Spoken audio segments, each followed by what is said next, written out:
Directions for Seaside Fitness Clubs. Go ahead and open up your file. And in this one, the first thing I'm going to do is open the Find to navigate the headings, and notice that conclusion should be at the end. It should not be on page 1.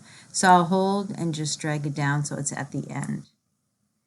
Then close out of there, Control Home. I want to start the 2 columns at the left of the very first paragraph, so the main heading lines stay the same across the entire document.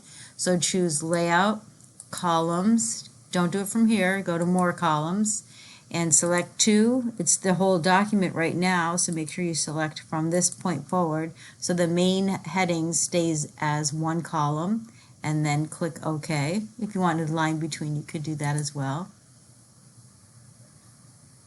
And then if you scroll down, everything seems to move nicely where it starts all at the beginning of each line, each column, the conclusion at the end. If you do get a second page, Control End and then press backspace, and that should get rid of that extra space.